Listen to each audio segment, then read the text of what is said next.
Hello there, lovely people. It's Alex from Nintendo Life here, and today I'm going to be talking to you all about Stardew Valley and why I think this may be my new favourite game on the Switch. Except for maybe Splatoon 2, Breath of the Wild, Mario Kart. You get the idea. It's a brilliant game, and I'm going to tell you why. So, for the uninitiated, Stardew Valley, what is it? Well, just to put it bluntly, it's a farming simulator. If you've played Harvest Moon, you'll have a vague idea as to what this game is about. In fact, to be honest, you'll probably have more than a vague idea. It's very, very similar. If you don't know what Harvest Moon is, well, basically, the idea is you go around, you farm, you raise crops, you raise livestock, you mine, you talk to villagers, you build relationships. Basically, there's a whole load of stuff going on. So to just call it a farming simulator really isn't doing it justice. It's more like a life sim. You inherit a farm from your grandfather when modern life just becomes a little bit too much to bear, and you basically just maintain the farm and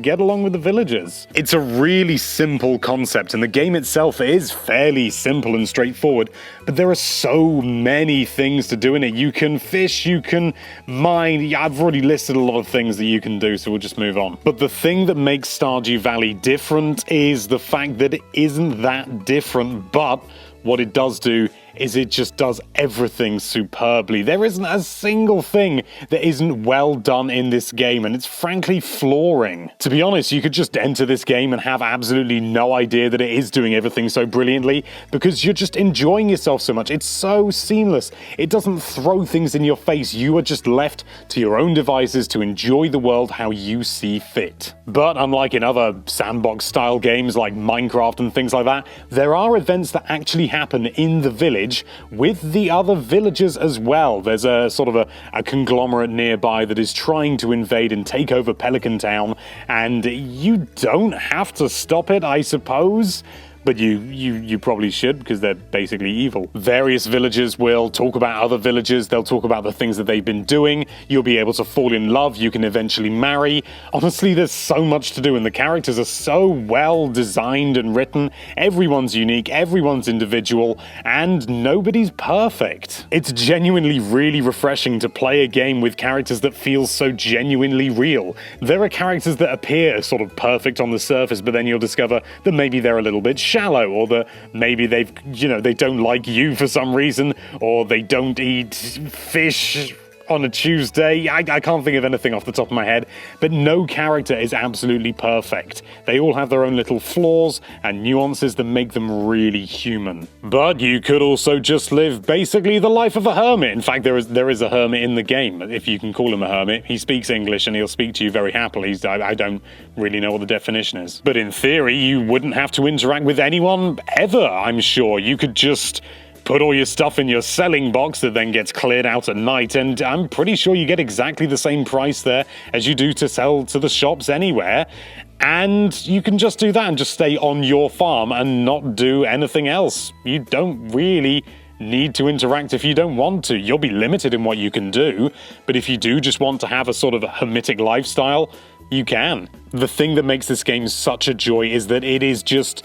the whole game is yours to enjoy as you see fit. The game never really tells you what to do. Occasionally you'll get letters from other villagers or townsfolk, basically the people who live nearby, saying, summer's on the way, so maybe you want to think about planning ahead, in terms of your crops, because different crops will only grow at different times of the year. And so if summer comes around and spring, you've got spring crops, those spring crops will die. It's never a tutorial. The game never spells anything out for you unless you're specifically looking for it. For example, if you go into a menu and you look at, say, the axe, it'll tell you what the axe does, but at the end of the day, you don't need to do that because most of it is just sort of, it's look, not tell, and that makes the game all the more rewarding. Also, you're left sort of wondering what certain things will do and how certain things work, and it's down to you to try and discover and work out how that all happens. For example, when I first started playing the game, I found some ore just at the beach, and all of a sudden the next day some bloke comes up to me, a blacksmith, saying, "Oh, I see you've been mining ore." And I didn't realize you could mine, so I was a little bit taken aback. And then eventually I discovered that there was indeed a mine. The game didn't tell me where the mine was. I just found it. It just happened to be, on a part of the map. And it was really rewarding to find that and finally actually be able to use the ore for something, because I just found a speckling of it on the beach.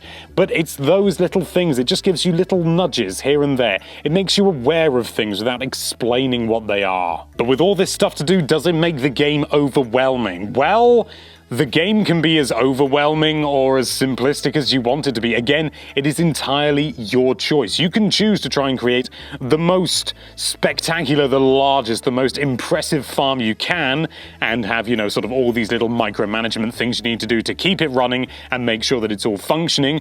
Or you can just have a little plot and just live off a few vegetables if you want. It's entirely your choice, and there's no obligation to do anything or to grow any way beyond what you want to do. The rewards for doing so are great, and it's just, so obviously you're going to get far more from the game if you put more time and effort into it. But if you don't want to and you just want to use it as a little bit of a sort of a decompress and, just to sort of relax after a hard day at the office and or school, you can just, play a bit of Stardew Valley, water your plants, you can pop over, sell a few things, and you just do what you want. You just do what you want, but at the same time, there's so much to do without it being overwhelming. Honestly, it's an insanely well-balanced game. In terms of my actual playthrough so far, I've barely scratched the surface. I saved myself for the Switch version because I knew I would want to be able to play this out and about, as well as be able to play it on the big screen. And honestly, just to be able to pick up the console and take it with me somewhere, admittedly, I haven't had that long to do it, but it's still just wonderful. I can just, sort of lay on my bed and play games and play Stardew Valley, just relax. It lends itself so well to the Switch, it's almost criminal. Like so many other great indie games out there, making itself portable opens it up so tremendously, but you've got the choice to do both. And I'm now more talking about the Switch than Stardew Valley. But anyway, in short, Stardew Valley is an absolutely superb game, and frankly, I think this is gonna be an absolute winner. I can see why so many people were so excited for this to come, and I was excited, but to be honest, probably only because everyone else was excited, and generally, when you get that many people sort of hot under the collar, really expecting a really good game to come out, you do get excited. It's unavoidable, and usually it's for good reason. The best way you can experience Stardew Valley is just honestly to just play it. Just download it and play it. And I mean, you could do some more research, but honestly, no doubt you've heard that this game has got such universal critical acclaim. It's worth a gamble, surely. I mean, it shouldn't even really be that much of a gamble. The game is that good. I've been enjoying it so much. I've sunk so much time into it already. It sucks you in, but you love it so much. You love every second. The stuff on the surface, all the work seems tedious. All the gameplay seems repetitive, but somehow it manages to make itself so engrossing, so enjoyable, and so varied at the same time. Honestly, it's a borderline masterpiece. It really is, if not an actual masterpiece. But anyway, I think I've been waffling on for far too long, so why don't you tell me what you think of this game? Have you downloaded it on the Switch? Maybe you played it on Steam or another sort of console before, I don't know. Let us know your thoughts down there in the comments. Thank you so much for watching. If you like this video, then why don't you till, plant, and grow that subscribe button, and be sure to check out nintendolife.com for all sorts of lovely Nintendo-related content. Thank you again for watching. Bye-bye.